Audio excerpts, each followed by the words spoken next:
episode of the Miracle Marketing Podcast, where we bring you interviews from business owners, celebrity guests, and hot topics. I am your host, Brandon Adams, along with my co-host, super producer, Big Perryon. Big Perryon, what's going on, my brother? Chilling. How you doing? I'm good. I'm good. How's everything out in the ATL today? Man, it's a beautiful day. It's a beautiful Yeah. day. How about out there in the Vegas? Man, it's windy today. The wind is kicking up. That's what's up. Yes, sir. So everyone, make sure you hit the subscribe button. And if you would like to be a guest on the show, send us an email to amiraclepodcast@gmail.com. On today's show, we have my boy, Jamal Lloyd Johnson. He is an actor. He's in some hot new series and movies that are coming up on BET Plus. So without further ado, we want to welcome to the show Jamal Lloyd Johnson and let us tell everyone about what he has going on. Welcome to the show, Jamal. How are you today? I'm doing great. Fantastic. Thank you. Thank you for having me. Man, so you're in a show that is actually streaming right now today. You're in an episode with former NBA player John Salley. So you're going to be playing a poker player. Tell us a little bit about that.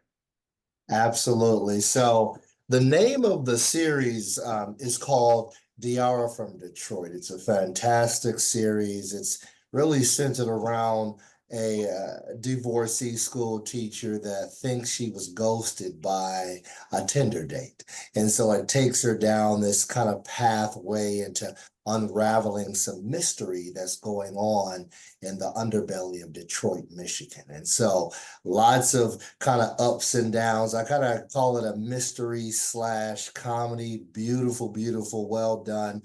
Diarra Kilpatric, she's actually the executive producer and writer for the show. It's streaming now on BET Plus. Yes, it includes John Salley, former unbelievable NBA player and NBA champion, world champion for the Detroit Pistons. It includes Chestnut, Phylicia Rashad, and I had the pleasure to be in one of the episodes as well, streaming today. It's called All In, and I play a poker player by the name of Spoon Davis that takes no mess. And, it's a fantastic episode. Okay.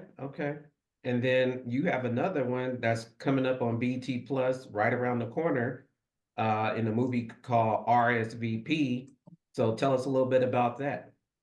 Absolutely. So, yes, I've been blessed, most recently to do some wonderful projects. So this is also another BET streaming feature film, actually. It's called R.S.V.P. And that kind of centers around a kind of female lead character who gets into this kind of tug of war situation involving a wealthy businessman who wants to take revenge on people that have taken money from him. And so she gets caught into this world. I play one of the henchmen for the wealthy businessman named Tank. So this one is more so thriller, action, horror as well. So definitely tune into that one. That one's being released next week, April 4th on BET Plus as well. That one you definitely have to tune in to because I hit some button, take no names.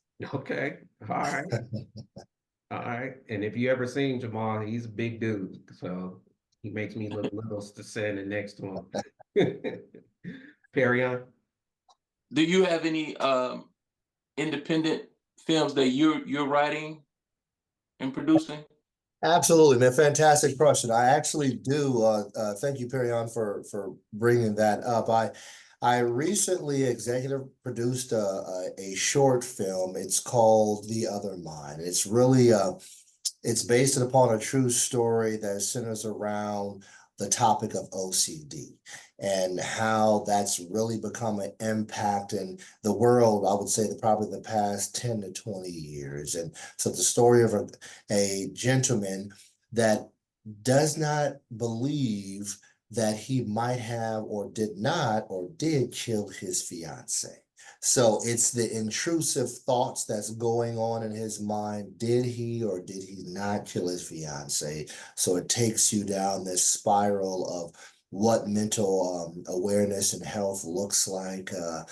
It's that one's, more so a drama and horror as well, and mystery and kind of thriller. But it actually most recently was accepted into the Pasadena International Film Festival. And so that will be premiering in Southern California at the La Mel in North Hollywood next Friday, actually. So we recently received that nod.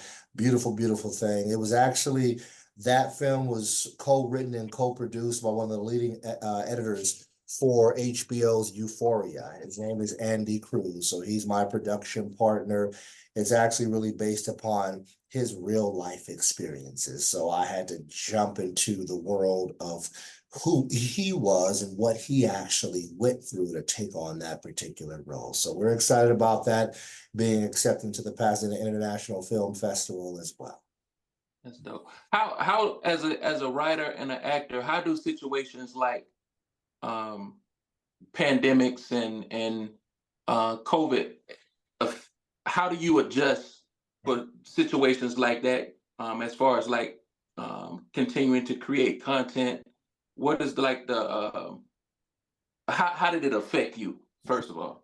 Yeah, it affected every writer, producer, and actor for years and years. There were some productions that still were happening. There were a lot of kind of legalities that came into play during that particular time as well. I was blessed to do a few shows during that particular COVID, but that was a time when my production partner, Andy Cruz, and I wrote and actually produced and filmed that short film that I mentioned to The Other Mind. And so I think when you have kind of that space, right, where there is nobody calling you to maybe go and audition, you have to continue to create and be creative. And I think that goes into play with just being in the entertainment industry for film and television production in general. You cannot wait for somebody to knock on your door. You have to continue to create independently. And if you don't do that,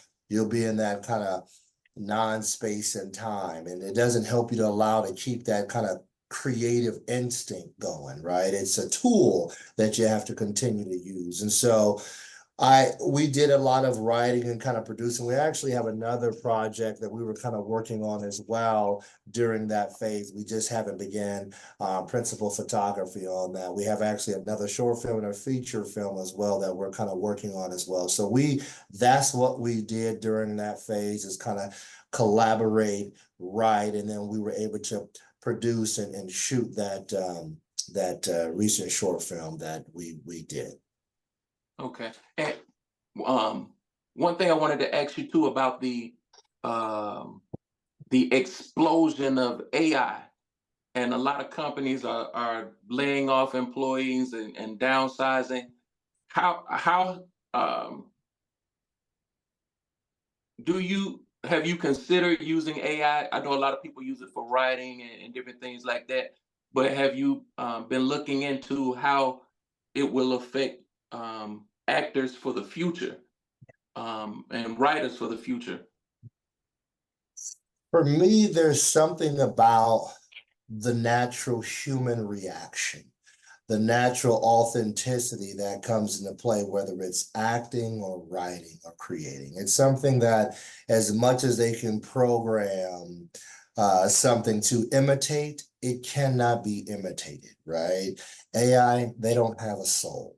We have souls, right? Whether it's writers, creators, that's the biggest difference there. And so there might be some additional things that maybe AI can help with, maybe administrative stuff, but when it comes to the actual creation process, whether it's writing, producing, acting, music, that cannot be, it comes from within. And so that cannot be replicated or duplicated in that particular individual. And so it's not to say I'm completely against it, but when it comes to that natural creation process, I don't think that they should ever try to introduce some artificial intelligence in here to take the place of who we are as human beings, because it always, for me, goes back to 2003 and that feature film, I, Robot.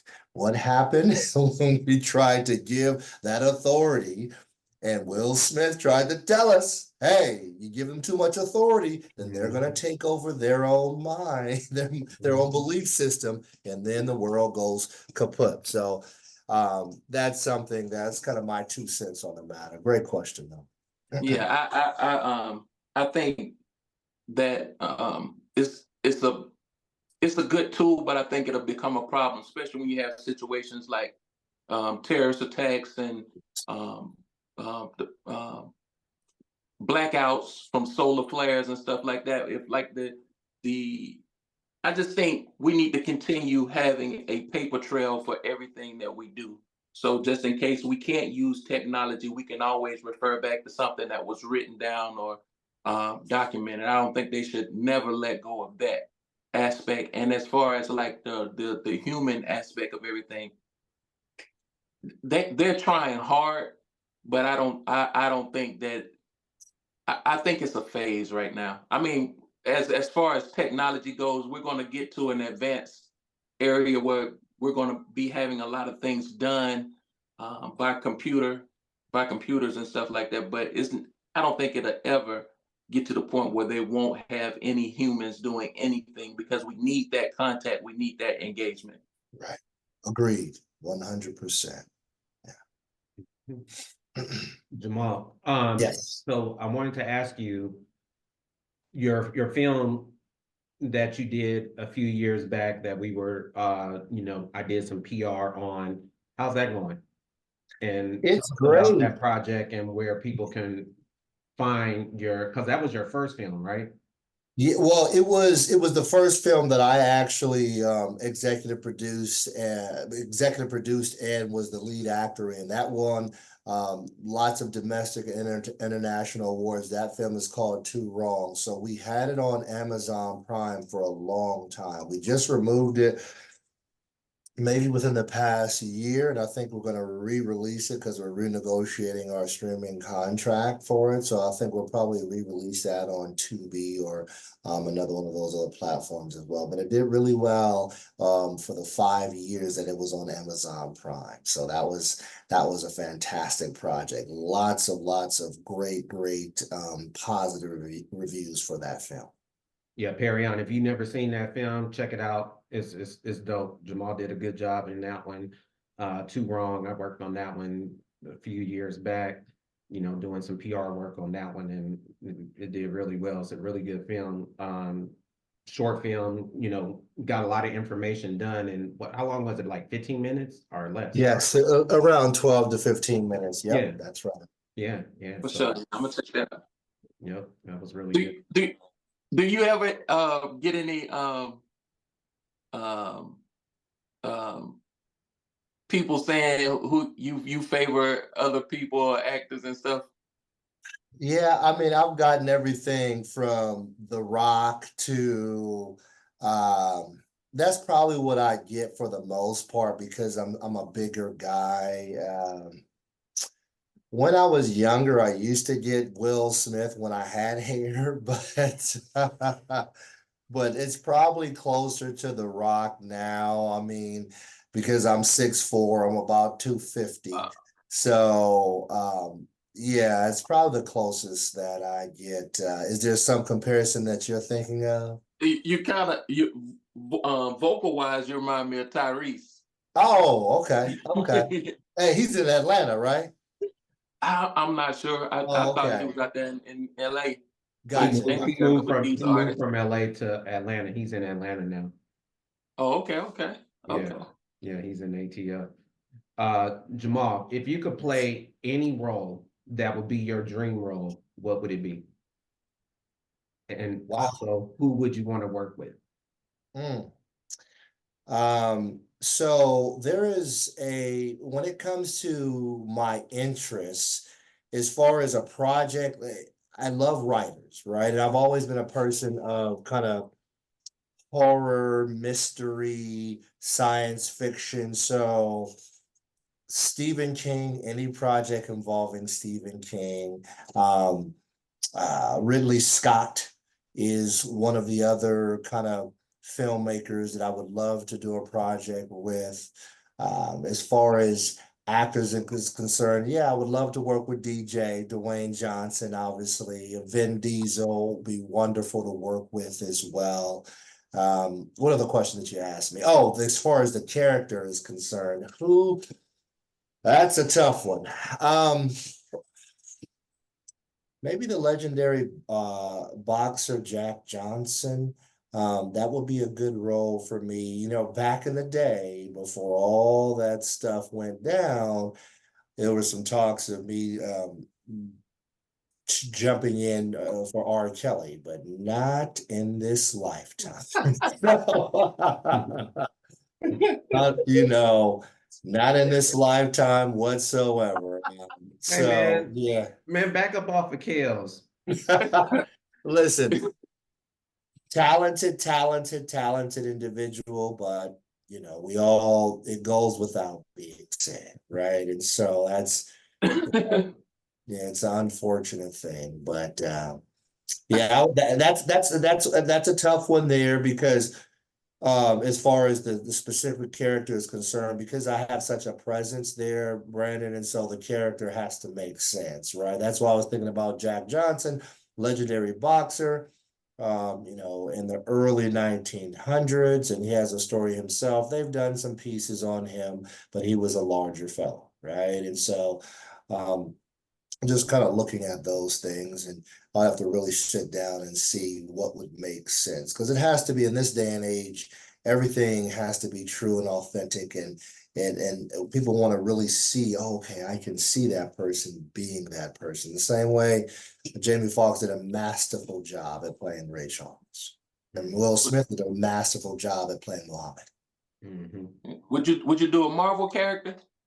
Absolutely, I would. I mean, I don't know, you know, with the Avengers and all the Marvel, that's kind of starting to go down the decline right now, I believe, you know, with so many other kind of universes out there and so on and so forth. But the TV series on Disney are fantastic. And so, yeah, I would love to play whether in the Marvel universe, the DC universe, whatever the case may be. I'm kind of fascinated with that as well. Science fiction, kind of mystery, action, those things intrigue me for sure.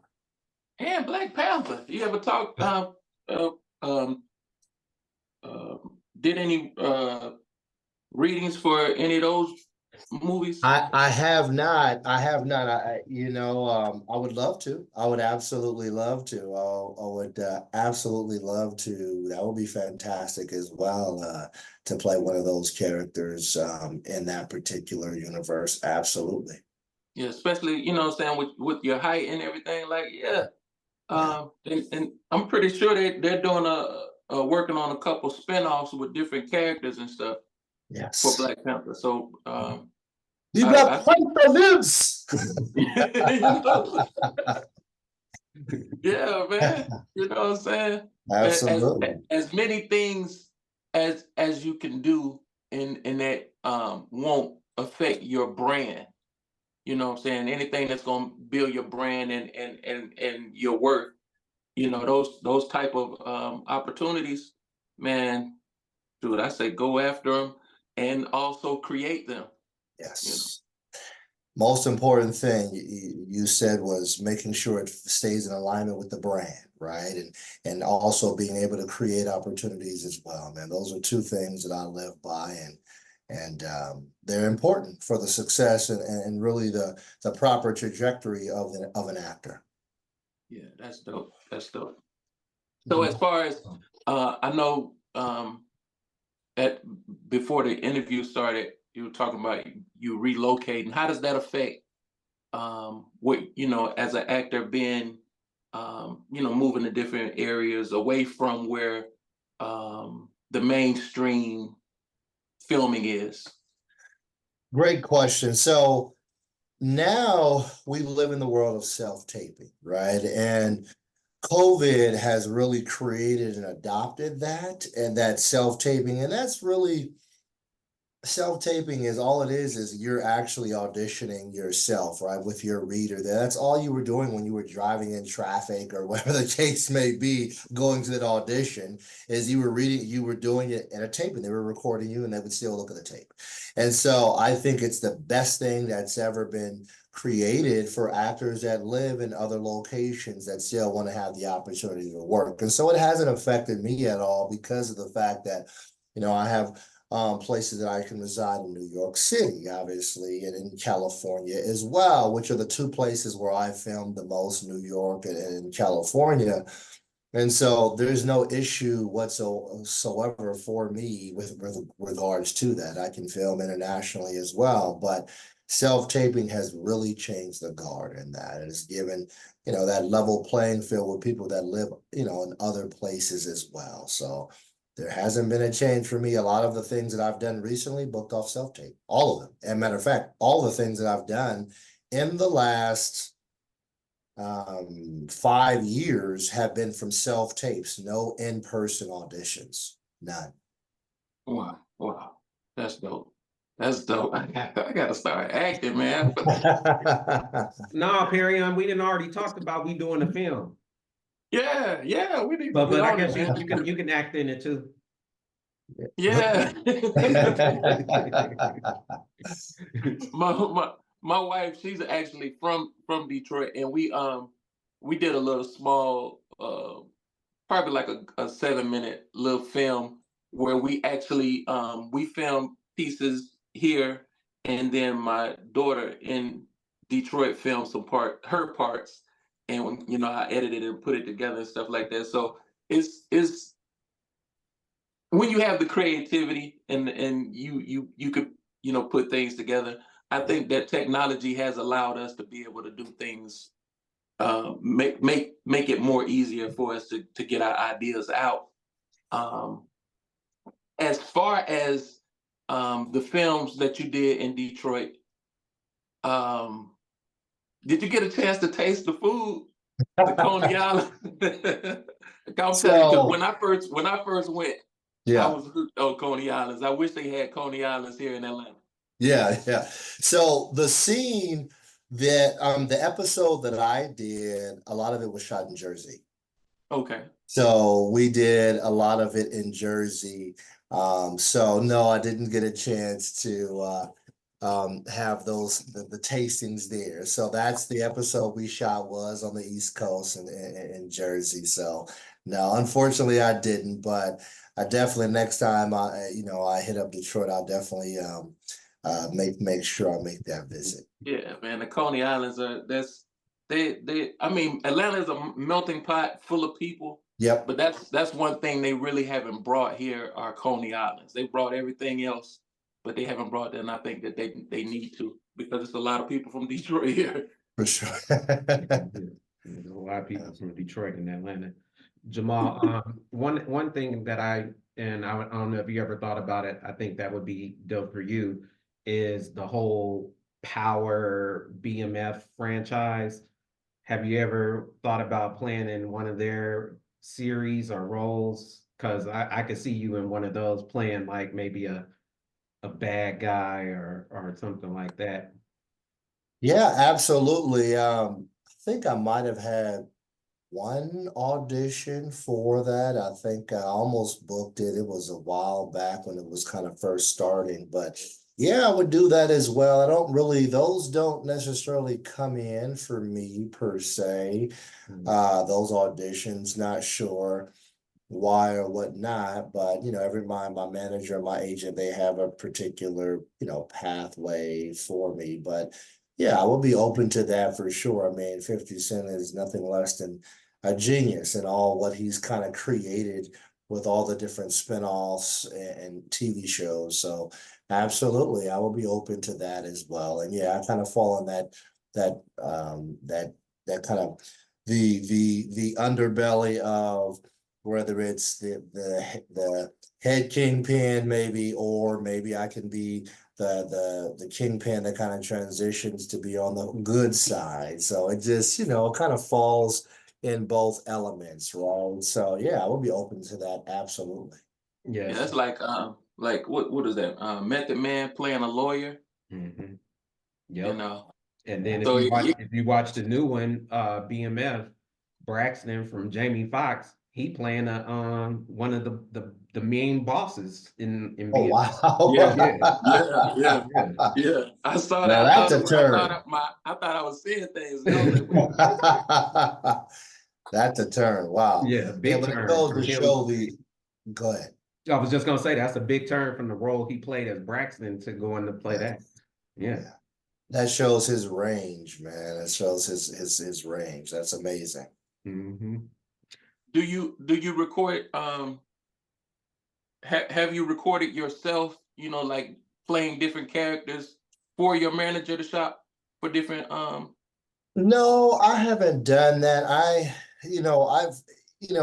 outside of the auditions that do come in, I just focus on just my craft, whether it's just continuing to be a better actor, whether it's taking other intensives, like I'm in currently an intensive now with a legendary theater actor, Scottish theater actor and performer Brian Cox. And so I'm in his intensive right now, just learning certain, elements to help me to be more of an authentic actor. And so those are kind of where I try to make certain improvements into myself, because I always feel like when you're an actor, you're always learning, right? Learning, whether it's I'm watching something visually and understand, oh, okay, this is why this person made that choice. And always kind of thinking about the Stanislavski's methods of who are you? Where are you?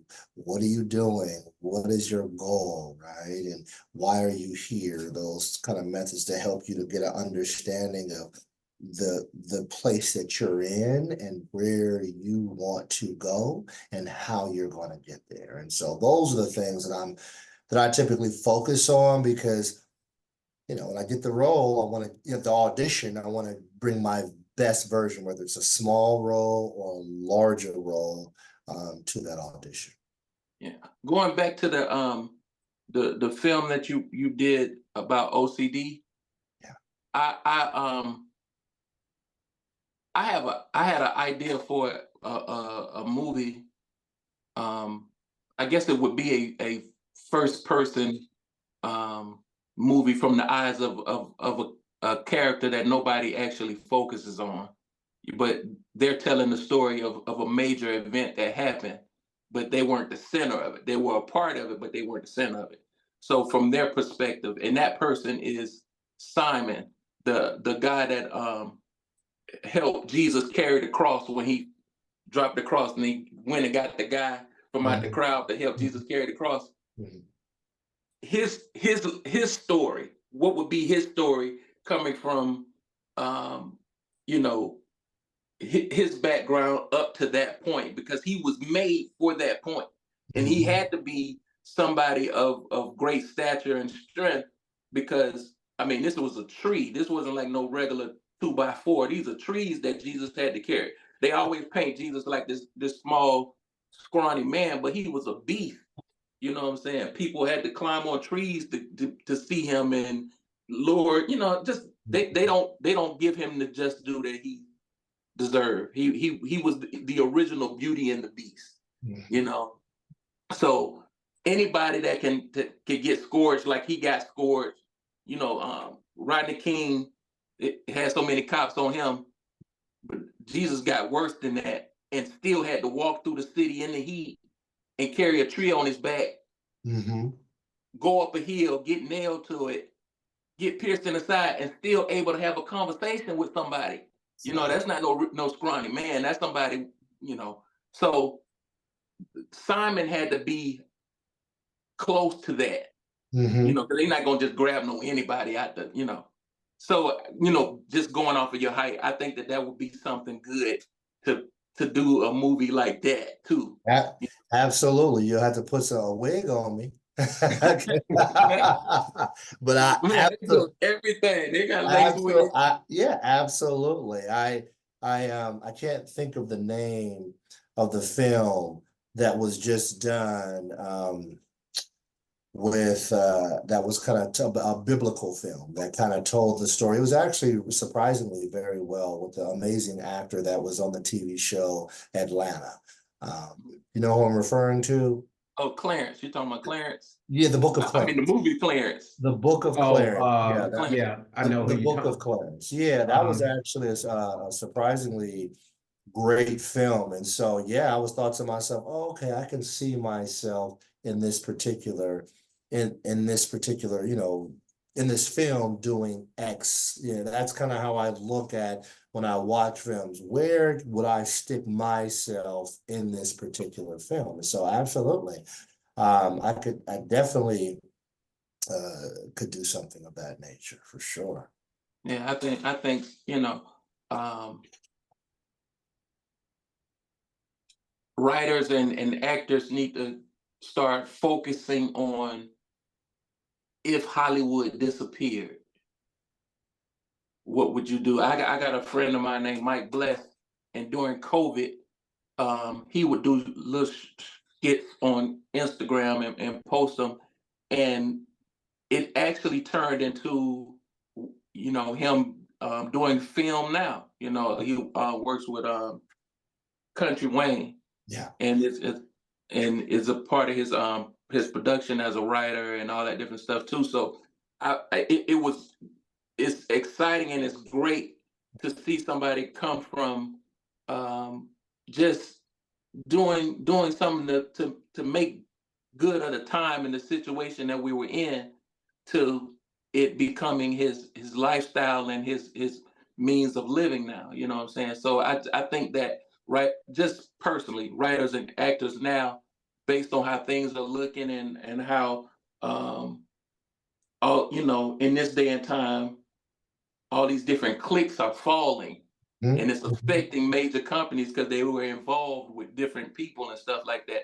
I just think people need to start preparing for if Hollywood fell apart, still being able to be who people like Netflix and stuff would call on for content.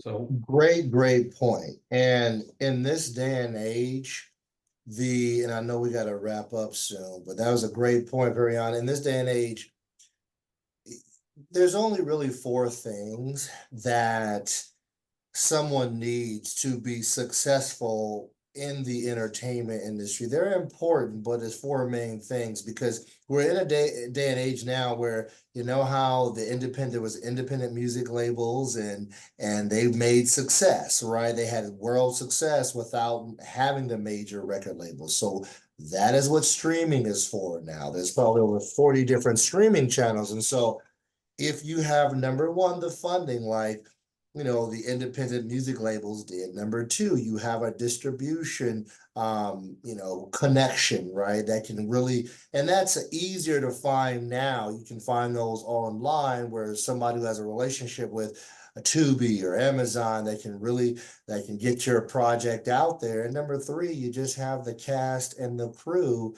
You can have that project done and put on that platform. The last thing is marketing.